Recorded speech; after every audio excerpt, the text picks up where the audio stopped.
웃는 자는 나중에 울 것이고 지금 우는 자는 나중에 웃습니다. 우리 교회는 세상은 어찌 돌아가든지 간에 세상 풍파와 관계없이 늘 주님 바라보고 사는 곳입니다. 그것이 교회고, 그래서 교회에서 이 뭐 누가 뭘 널 찍었네, 누가 뭐네 이런 얘기 절대로 하시면 안 됩니다. 왜 그러냐면 그게 다른 사람한테 상처를 줘요. 시험거리가 되고, 특별히 우리가 이제 대충 알잖아요. 아, 이 사람이. 근데 새로운 성도들한테 아무 생각 없이 이렇게 툭툭툭 던지면 새 성도들은 막 시험을 받아요. 막 상처도 받고요. 그렇기 때문에 우리가 앞으로 저 교회 가서는 그런 교회 안에서는 그런 얘기를 최대한 모르고 툭 튀어나오더라도 금방 아이고 회개 팍 하시고 늘 우리는 주님을 바라보는 사람들이에요. 세상에 당연히 살지요. 세상에 살아서 우리 저 안에 뜻이 있지만 그거를 늘 주님이 먼저인 교회가 금토교회가 되어야겠습니다. 내일 우리 오후에 우리 윤태중 권사님 이렇게 검사 받으러 가시는데 아무쪼록 아무 일 없이 건강하도록 꼭 그렇게 기도해 주시면 감사하겠고요. 또 우리 김기용 집사님 오셨다 그랬잖아요. 그래 충성구역 같이 구역 예배를 드리면서 같이 축복해 주려고 하는데 김기용 집사님 아무쪼록 김경수 권사님 오래오래 같이 사시기를 기도해 주시기를 소망해요. 오늘 말씀은 고린도 전서인데 고린도 교회는 그러니까 바울이 2차 전도 여행에 막바지 때 고린도에 들어가면서 천막 수선을 하는 아굴라와 브루스길라 부부랑 같이 천막 운동을 하고 천막에서 같이 그 자비량으로 전도를 했고, 또 고린도 교회 그러니까 유대교 회당 옆에 디도 유스도라고도 하고요. 디도의 집이 고린도 교회가 되면서, 그러면서 이제 고린도 교회가 막 이제 성장한 교회, 성장해서 이제 바울이 고린도 교회 성도들에게 편지를 썼는데 잘 아시다시피 교회가 갈라져 있어요. 막 바울파, 게바파, 아볼로파, 예수파 등등등등.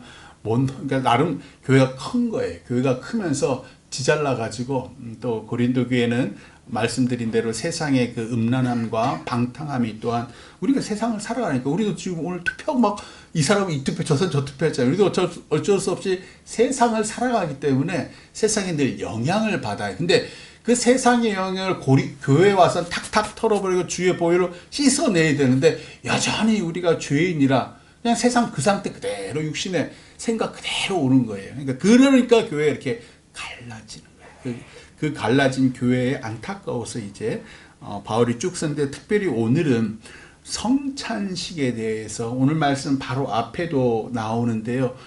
우리가 늘 성찬식 할 때마다 읽는 그 문구가 이제 오늘 말씀 바로 앞에 나오는데, 고린도 전서는 아마 주후 55년경에 쓰여진 걸로 추정이 돼요.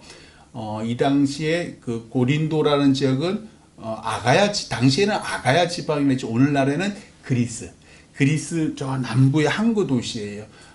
그 항구 도시에서 왜 성찬식에 대해서 썼냐면은 이 사람들이 헬라인이잖아요. 그리스인들이잖아요. 찬란했던 아테네 또 스파르타 문명을 가지고, 비록 로마 제국에서 점령을 당했지만 이 사람들은 로마 제국도 마찬가지였어요. 사람들이 많이 모이고 음식을 풍성하게 해서 많이 먹고 마시고 즐기는 게 일상화된 사람들이에요. 이곳에 예수 그리스도의 복음, 십자가 복음이 딱 왔으니까 이 사람들은 성찬식이야? 이 당시는 성찬식 전에 애찬식을 했어요. 애찬식이 뭐냐면 자기의 집에서 음식을 갖고 와서 교회 안에서 성도들과 나누어 먹는 건데, 고린도 교회는 빈부의 격차가 또 많았어요.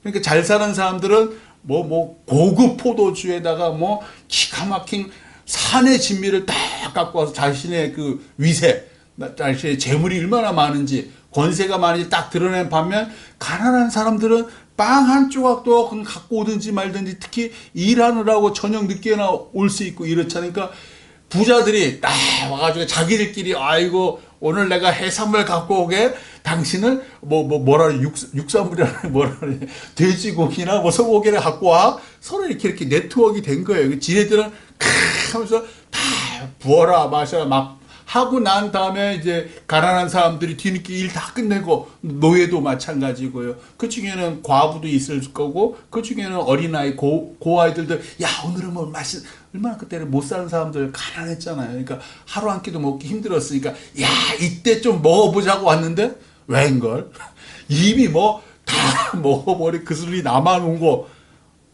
남긴 거 정도밖에 벌써 부자들은 술이 취해가지고 얼굴이 뻘겋게 돼요. 가난한 사람 입이 이만큼 툭 튀어나오죠. 오늘은 좀 특별한 거 좋은 거 먹어보나 했는데 지네끼리 다 먹어치고 다 술 취하고 그러고 난 다음에 성찬식을 진행하니 이 성찬식이 은혜가 될 리가 있겠습니까? 그러니까 서로 막 뭐 부자들은 가난하면서 에이 그저 못 배운 것들 저 가난한 것들 조롱했을 때고 가난한 사람들은 부자들 보고 저 주정뱅이들 저 내 피를 빨아먹는 것들 이런 식이 지금 고린도 교회의 성찬식이었던 거예요. 그래가지고 오늘 말씀 그 앞에 20절에서 22절 보면 이제 제가 지금 말씀드렸던 불평과 불만과 교회 내의 차별이 존재한다라는 게 20절에서 22절에 나오고요. 오늘 말씀 바로 앞에 늘 읽는 거 23절부터 26절 한번 같이 한번 읽어봐요. 이게 그 예수님이 정하신 그 성찬식을 사도 바울이 정의를 한 거예요. 성찬식은 무엇인가에 대해서 23절로 26절까지 우리가 늘 읽는 거예요. 성찬식 때마다 같이 읽어요. 시작. 내가 너희에게 전한 것은 주께 받은 것이니 곧 주 예수께서 잡히시던 밤에 떡을 가지사 축사하시고 떼어 이르시되 이것은 너희를 위하는 내 몸이니 이것을 행하여 나를 기념하라 하시고 식후에 또한 그와 같이 잔을 가지시고 이르시되 이 잔은 내 피로 세운 새 언약이니 이것을 행하여 마실 때마다 나를 기념하라 하셨으니 너희가 이 떡을 먹으며 이 잔을 마실 때마다 주의 죽으심을 그가 오실 때까지 전하는 것이니라. 아멘. 성찬식의 핵심은 이 피, 포도주가 예수님의 피고 이 떡, 예수님의 살이요 몸이다예요. 근데 이 떡과 피를 왜 우리가 먹고 마시느냐? 주의 죽으심. 그것을 전하기 위해서 주의 죽으심이 도대체 누구를 위한 건데? 나를 위한 건데. 우리는 주님의 피와 살로 하늘나라에 갑니다. 구원받았습니다. 나의 그 어떤 행위도 나의 어떤 그 어떤 헌금도 나의 어떤 그 기도도 나를 구원받지 못하게 해요. 오로지 예수 그리스도의 피와 살이 나를 구원해. 이것을 전해라. 이것이 성찬식의 목적이요 이유예요.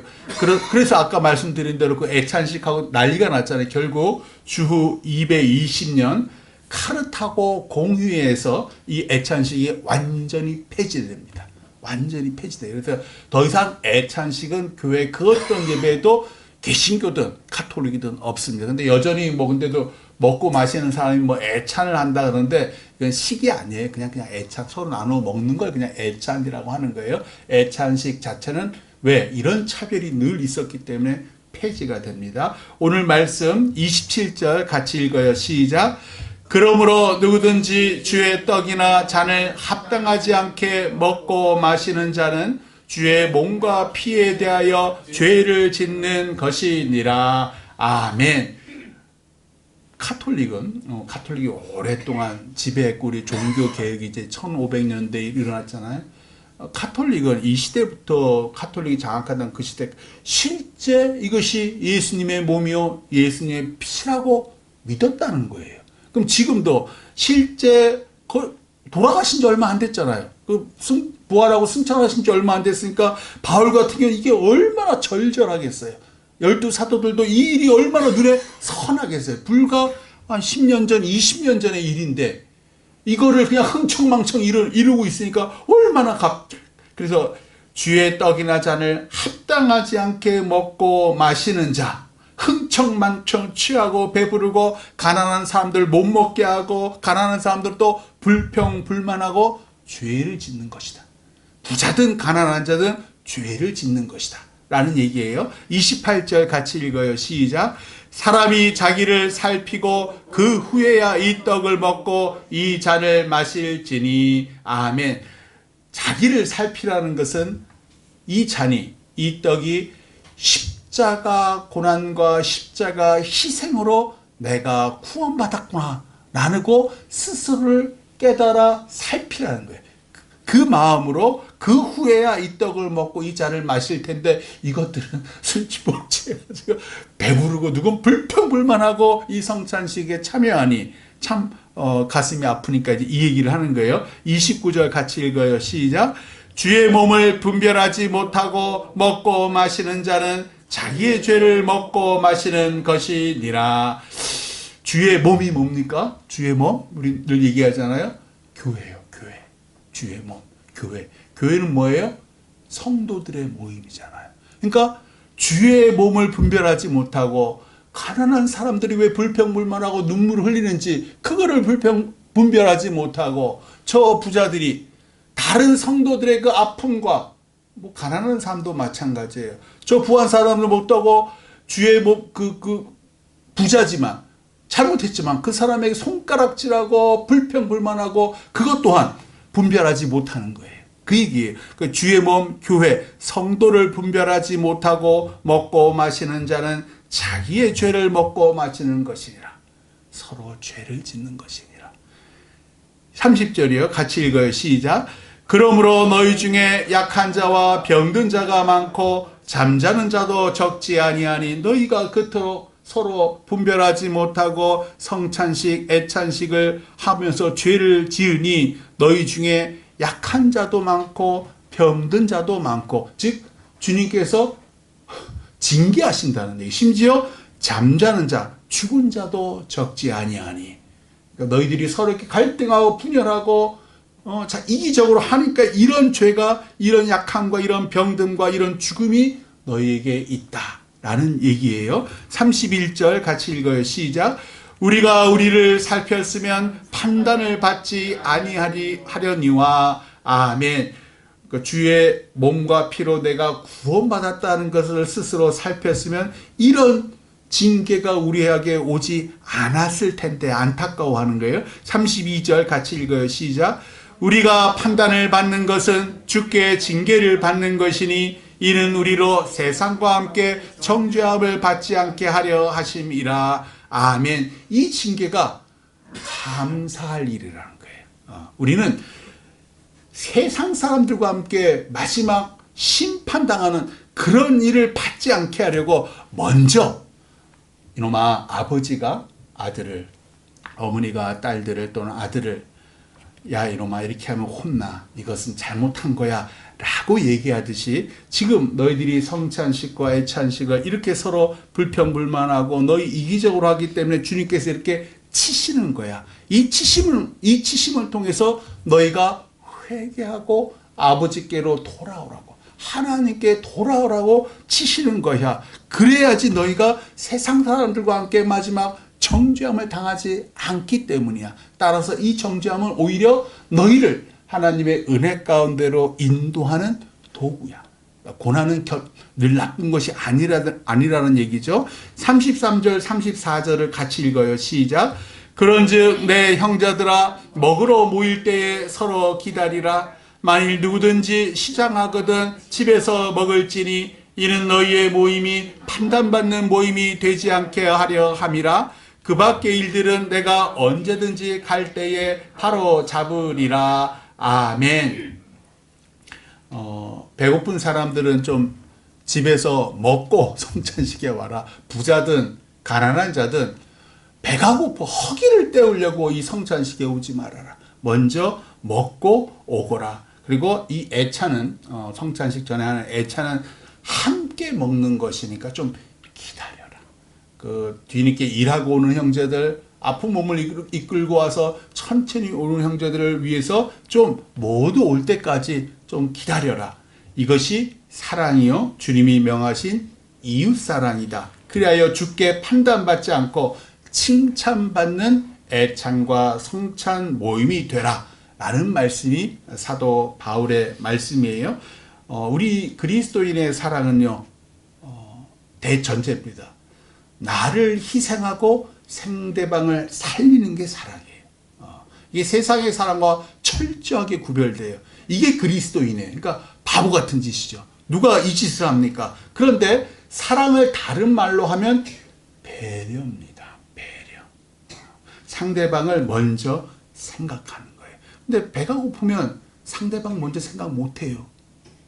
내 입에 넣기 바빠요.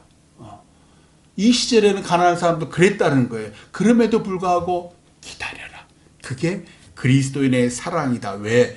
예수님을 보라는 거예요. 우리가 섬기는 그 주님을 보라는 거예요.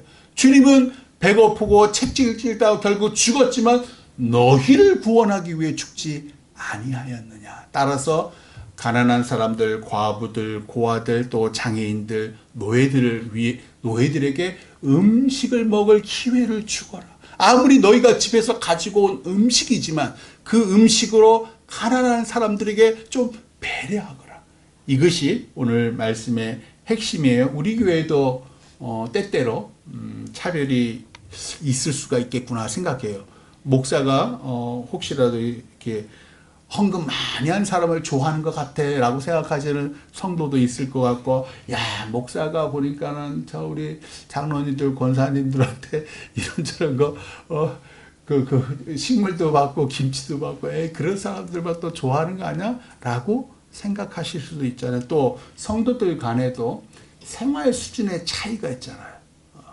그것 때문에 성도들 간에도 차별하기도 하고, 또 지역 감정, 그 안에서도 그런 게 또 있을 수 있고요. 또 아까 말씀드린 대로 정치적인 선호, 그것 때문에 서로 이렇게 어울리지 못하고 때로 상처를 주기도 하고요. 혹은 내가 특별히 좋아하는 사람이 있는 거예요. 그러니까 사람들이 여럿이 있는데, 여럿이 있으면 골고루 이렇게 좋아한다 표시를 했는데 굳이 이 사람을 내가 사랑한다는 걸 애써 표시를 해. 그럼 다른 사람들이 참 좋아하겠죠. 이게 배려라는 거예요. 내가 그 사람과 둘이 있을 때는 좋아한다는 거 표시해도 돼. 근데 여러 사람이 있는데 굳이 그 사람을 좋아한다라고, 그럼 나머지 사람들 어떻게 생각하겠습니까? 이게 배려입니다. 이게 뭐예요? 사랑입니다. 아무쪼록 사랑은 말로 하는 게 아니라 삶 속에서 실천하는 거예요. 없는 살림에도 내 걸 퍼주는 바보 같은 사랑, 그리스도의 사랑, 그리스도인의 배려하시기를 주님의 이름으로 축원합니다. 기도하겠습니다.